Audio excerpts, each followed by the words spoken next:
James, thank you for joining us, man. It's an honor and a pleasure, man. Oh, thank you so much for having me. We chatted a little bit before you started recording, and I'm like, whoa, you really know my filmography. I do because it was Always. given to me at a very, very young age, sir. Oh, way to make me feel old. Weren't we just talking about how old we really were? Come on now, man. Yeah, I know. Come on.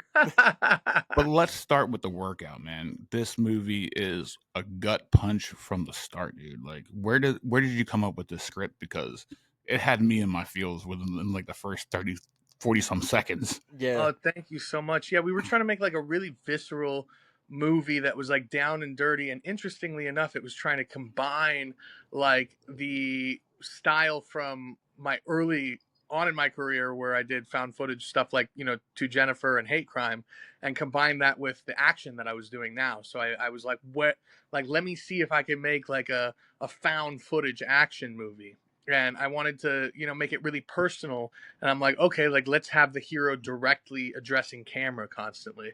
And so like that's kind of like talking directly to the audience, and I think that's kind of where the whole idea came from. Because it worked. Like, Yeah. it went from like first person to found footage to action. It was everything. You had me from the start because this film, and it was a fucking revenge story. I love revenge stories.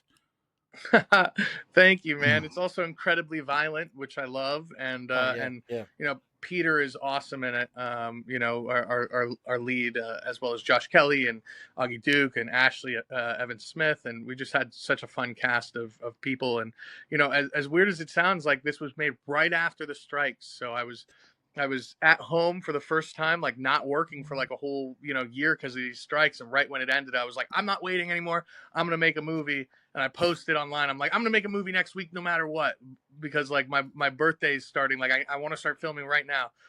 Who's in? And like all the people that responded are the people that are in the movie. We just went and started doing it. Damn. Nice.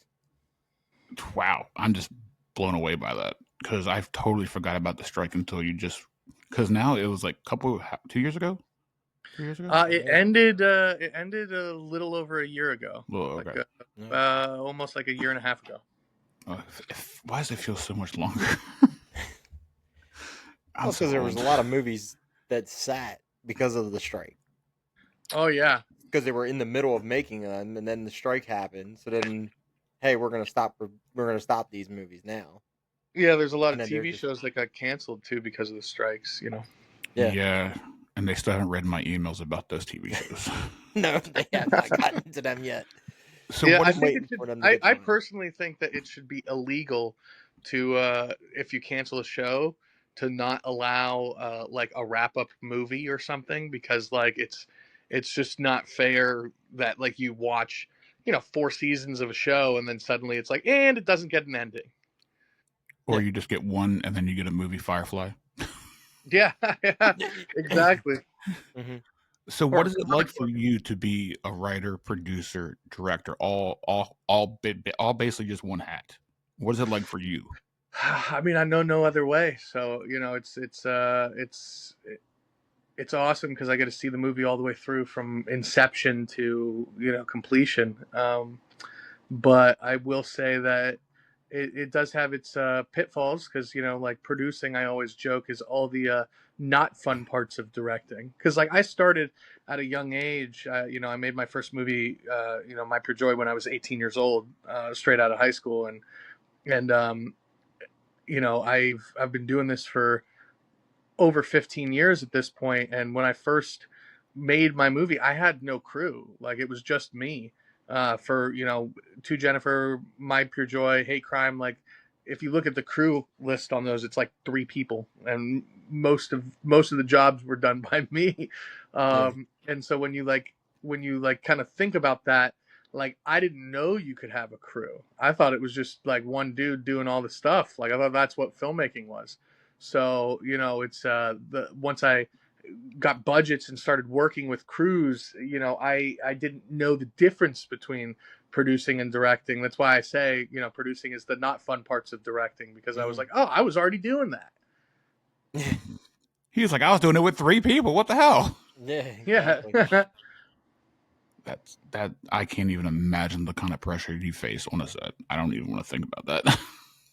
I mean, honestly, like I don't really look at it as pressure. I mean, you go into a movie with a game plan, and you got like a plan, a B plan, a C plan, like your worst case scenario, and it's just enacting a plan and having fun. Like that's where the magic happens. Like, Mhm. I would take any day on set over any day in my real life at any point. You know what I mean? Really? My worst day on set is usually better than my best day just in life outside of my making movies. It's definitely very my element, and I enjoy it. And sometimes, like happy accidents happen, like things that you don't plan for. Sometimes are the best moments of your movie or the time. Like I know that perfect example is in my movie Survive the Game. There was a whole fight scene that was supposed to happen, like bridging across these two cars after they crash, and people are supposed to get out and fight each other. And it was this whole sequence that we had spent weeks planning, and it was really really cool, but we ran out of time, and I was told I only have like one uh one time for one shot, so or I got to scrap the fight, so I did the whole sequence from inside the car, and Oh everybody's wow. fighting around the car, and it plays in a big oneer, Yeah. and it's awesome because like it's just we're seeing them through the windows, and they're slamming each other into the Mhm. windows and all that stuff. It's the same fight that we had always choreographed, but it was like only one of the angles was supposed to be in the car, and but we just played the whole thing through that, and it was awesome. And that's something that you never would never have happened had I not been against the gun. Like with that pressure. So, sometimes pressure is where the magic happens. They say you take coal and you put pressure on it and it becomes a diamond. You know what I mean? Like, it's you just sometimes you know that's how life is. Yeah, pretty much. Yeah. Like I've actually went back and watched some of your older films. I don't think you have a bad film at all, dude. No, no, Like at all. Oh, no. I do, but you haven't seen that one. Well, Oh, then you got to send it because in Yeah, yeah. in my eyes you don't have a bad film. you don't have a bad film. Have you seen the condo? Ever seen the condo? Oh my god. Well, since you brought up My Pure Joy and Hate Crime, I got to ask you. You started your career hot and heavy with probably the three best horror films I've ever seen in my life, and you switched to action. What made you basically flip the script to action and then basically go back and forth when you've already conquered horror, in my opinion?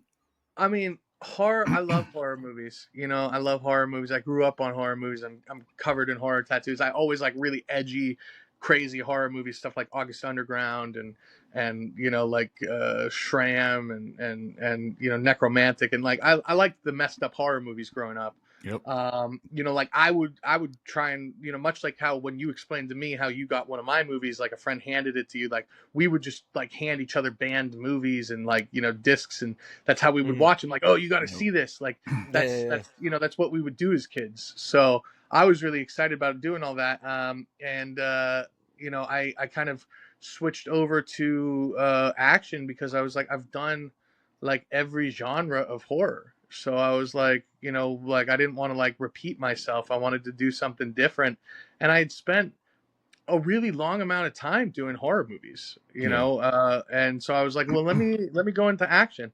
That's not to say I won't do another horror movie. Like I'm looking at coming back to horror, in the near future. But I mean, it's been some time. I mean, I haven't done a horror movie in. I mean, next year it'll have been 10 years. Yeah. Because I want you to do horror again because I love your horror films because they're just fantastic. Like my Pure Joy should be in a museum somewhere. You're too kind. I've It does. openly talked about being ashamed of that movie being too long. So Oh I come don't think on. it was too long. No. I think it was perfect. The you guys are like some of the few. I will send you guys some signed copies then.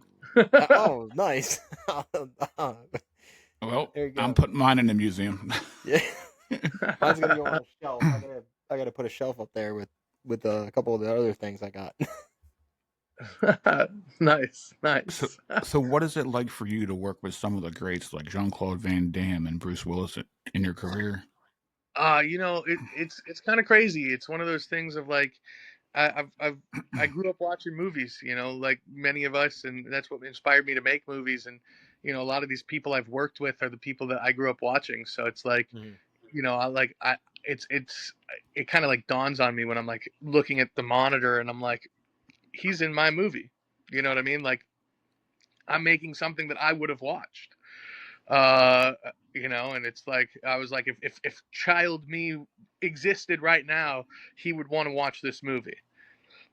And so I think that that's kind of amazing, and to be in that kind of situation, to be able to work with these legends and have them put their faith in me, and be able to collaborate with them, and have conversations, and get to know them. I mean, like, Jean Claude called me 2 days ago, like, and it's like one of those things of like, I've stayed in touch with these guys, and it's just a wild, it's just wild. You just Yeah. look at your phone and it's him calling you. Like, is he calling the right number? Yeah, no, most of the time I'm like, Are yeah. you in And shock also, like, every time? JC likes to have long conversations. So most of the time I'm like, all right, do I have like, 2 hours to chat with JC right now? Because he likes to talk about, he loves talking about like everything. He's like, have you seen this YouTube video? And like that, like, he's just, he's a character. He's awesome. I can only imagine picking up my phone and it being him. Like, he got the wrong number. I'll call back. All right, Brandon, what you got? So what got you into writing? I mean, I was raised by a writer. My dad was, the head writer of Pinky and the Brain, and Animaniacs, and Tiny Toons, and the Smurfs, and Scooby Doo, and Darkwing Duck, and the Snorks, and Bionic Six, and Space Monkeys, and all these different cartoons and stuff. And so I was raised by a writer and storyteller. So naturally, like, he was making cartoons for children. So I was like, let me make some fucked up fucking horror movies. I'll show him. Yeah. So. Well, you showed him. You showed him. That's great. That's That awesome. so it just runs in the family, and you're just carrying on. I Just the mean, it was name. in my blood, man. It was in my blood. I mean, my dad never got me a job, but what he did do is he gave me some of the best lessons I could possibly have on writing and storytelling. I also apologize to anybody who hears snoring. I have a little child here. Oh, it's all good. That's great. Now, I've waited years to ask you this question. Is there any single chance in the universe that you make a sequel to Jennifer and My Pure Joy or Hate Crime ever? So, To Jennifer has 3 sequels. Wait, There's what? Go look online. There's He's four blown movies. away. There's 4 movies. You no. Yeah, go look. I Check on IMDb. Go right now. I did not know that. Yeah, well, they're all on Tubi, so you're about to have you a night. Oh, Yeah. I was They just on. honestly also they get progressively more and more fucked up, so you should definitely check it out. I did not know that there was a sequel to that. Didn't know that Yes, either. I'm in part 2. And then there's part 3, kind of like like goes on a detour, and then part 4 is like the like ultimate one that like brings them all back together. Well, I ain't doing shit after this. Yes. I mean, they're all like 80 minutes each, so you should be able to watch all 3 in the same length of time it would take you to watch My Pure Joy once. Oh my beautiful. Okay, Okay. scrap that. Hate Crime or My Pure Joy sequel. Anytime. There was a moment where I thought about doing a sequel to My Pure Joy.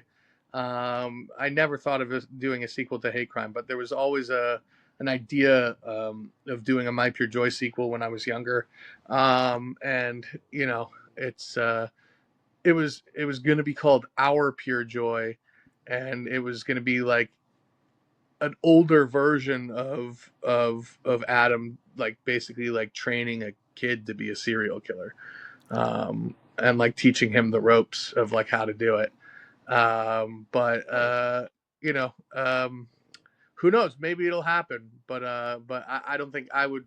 I don't think I would be the one directing it. I think somebody else would be making it, but maybe. Well, if your name's ever attached to it, just tell me where to send money Yeah. because I need a sequel. Is there anything you haven't done that you're trying to check off your basic checklist of life before you hang I this mean, up? honestly, I've always wanted to make like a mobster movie. So like, like something like Goodfellas or something like that. Like, I've like I can that's see been that. like my goal. Like, I want to do something. I love like Goodfellas. And then like honestly, like I know this is gonna sound like super random, but like I want to make a samurai movie. I love samurai shit too. I want to make a samurai film. I think that would be epic. Um, you know, I, uh, yeah, and also I'm throwing it out there, but like there's a couple superhero movies that I would want to make. Um, that I would. Once I they hit mean, the public I don't know if domain. I would. I don't know if I would ever get the chance to, but like like I think I would make a really dope Blade. Um, oh, and I think I would make a really really dope Lobo. Um, Mm. and so like those are the two that I would really want to do. Um, yeah. well, you never know with the public domain opening up because Yeah. we have we have One Betty day, Boop right? coming in. We Yeah, I have was gonna say you Wizard of got. Oz coming in. I You never produced know. the Wizard of Oz one. I did the horror version of the Wizard of Oz, the Wicked of Oz. What? Yeah. I just saw that on Facebook like 5 minutes ago. That's Yeah, why I yeah, said I Wizard of produced Oz. that one. Aaron Mertez directed that. Oh Nice. my god. I can't fucking wait for that film either. Mm-hmm. See, you are doing everything. Is there something you just don't want to do anymore? Yeah. Well, Dude, I don't know. I love telling stories and making stuff, man. I would go crazy. I would go crazy not doing it. I can only imagine like the scripts that are inside your head that you haven't even brought to life yet. I mean, I have a couple that haven't been made, so we'll see. We'll see if those get made. you just have scripts sitting off to the side that just you haven't done anything with. Yeah, yeah. Wow. Be like, okay, I have a drink. I'm gonna put it right here on the script, or right over here. Just There's like a whole trunk of them. I'm like, all right, which one are we gonna make now? and you just check it off and just put it in a pile of all the stuff that you've done because there's nothing you really haven't done yet. Oh man, I mean, I could always do more. I could always learn more. I could always grow more. I think, you know, if I hope there's not something I haven't done because, that's one of the adventures of life is doing the unknown and trying new things. And I don't know, I just really enjoy making unique stories and telling things that are just stuff I would have loved watching. I mean, I think it's really fun. And as weird as it sounds, like I think like given the rise of AI, like I feel like I need to make more stuff to combat it. Yeah. It's Oh like yeah, instead of doing less, I'm like, if AI can generate stuff super quick, I got to generate stuff quicker. It's pretty so much. weird how AI is. Like you can just type in one word to it, and it just makes this like whole story if you want it to, and then it just is like, there you go. There's a script. Yeah, I mean, I think it's going to create a homogenization of art though, which will make unique voices, Yeah. very very appreciated. Yeah. It's also scary that it's trying to take over our jobs and stuff like that. That's Yeah. just That wild is business. that is the scary part where it's going to take over. Like the writing is going to take over pretty much. Like I don't think it's going to take over the acting portion or who's going to be in the movies. I I think don't it's think it's going going to take over most of what everybody thinks it'll take over because realistically, like we have a society that's so into stardom and unique voices. Like, would you rather look at some art that's generated by AI or like a bunch of Van Gogh paintings? Like you're going to want to see the Van Gogh because yeah. you've been raised on Van Gogh. Van Gogh, this is amazing. You know what I mean? Yeah. So Yeah. it's just like I think that people just got to lean more into their unique styles and storytelling, and I think if AI can replicate what you're doing, then you're not being unique enough. Yeah. That's true too. That AI takes out all the originality that we had with films, basically, and just makes it generic as Yeah, shit. I mean, listen, I'm not saying that like I would do another movie like this anytime soon, but I guarantee you AI would not make hate crime, no matter how, no Oh matter no, how. you could type No, that in a no thousand matter ways in what one you day. put in I'm the like, search it would never history, make that. Yeah. they would be like, "You sir need Jesus." I'm like, it ain't doing that.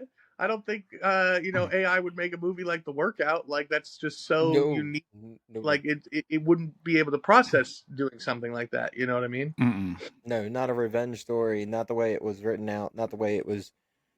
The way it was shot and jumping through all the different cameras that it does, Yeah. I think AI would be able to process that. No. That takes like thinking beyond. So I think we just got to jump into like unique storytelling. Yeah. And you can't do that with AI. No. So, talking about the workout again, how long did it take you to do everything? Because with all the camera angles and stuff that you used and whatnot, it had I to mean, take a while. we shot for 15 days, but the post production process took about like 8 months, and RJ Cooper, the amazing RJ Cooper, really crushed it. He is my editor and has been my editor on all of my action films. And he just like how he was able to decipher, 8 cameras at all times going and all. I Mm. mean, the man is a superhuman. Yeah, because that film is perfection. It's like, I think is a there? lot of that down.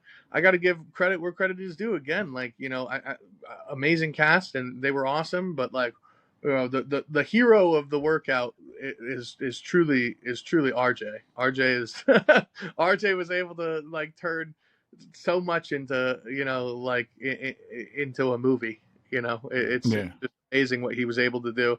I don't think I think you could take the entire movie and swap out any given element and get something similar. But if it was somebody other than RJ, I don't think the movie would have even been made. wow.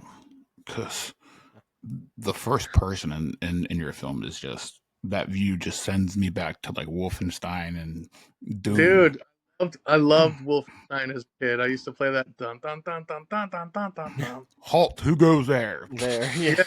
Yeah, and then it goes Guten Tag. All right, now we're really showing our age. We need to Age. stop I was now gonna say, yeah. because that's like Even 24 bits. It was 32 that bits. was that was DOS. That was DOS. MS yeah. DOS. And then when computers only had a blue screen for typing, oh Yeah, I know. fuck.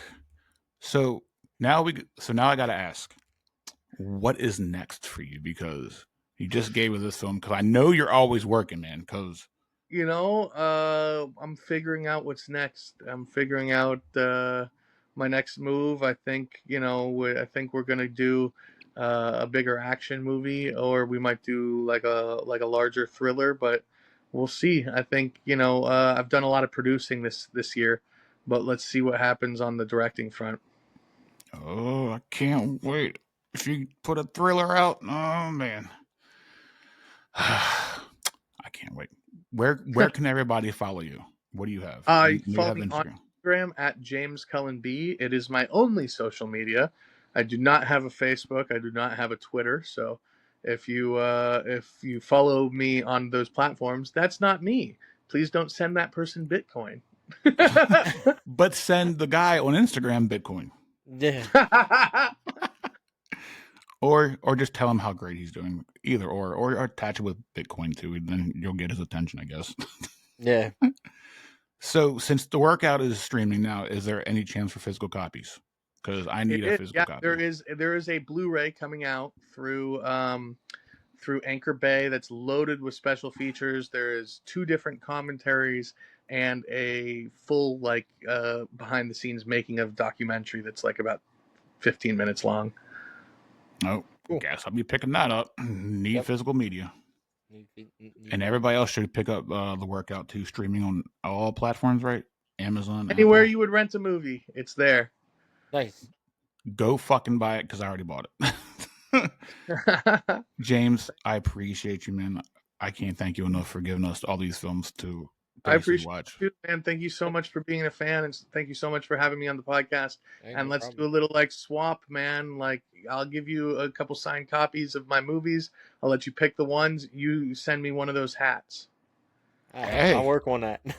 I like these hats. I like wearing hats, man. You get me one of those hats. because All right, I'll he work on created that. the hats. I did that. Get me He did the a hat. hats. I like the Yeah. flat bill, man. Flat bill. Let's go. All right. Hey, Flat bill snapback. All Let's right. go. Cool deal. I can get that. I don't do snapbacks. He does the snapbacks. I I'll don't do do the that. snapback. I do snapbacks. Yeah. There you go. There you go, Yep. Brandon. Get on it. Get on James, it. I can't No wait to see problem. what's next, man. I can't wait to talk to you again, man. Thank you so much, man. Keep in Hey, touch. You're awesome. You guys rock. thanks. Thank you, man. I'm gonna go watch.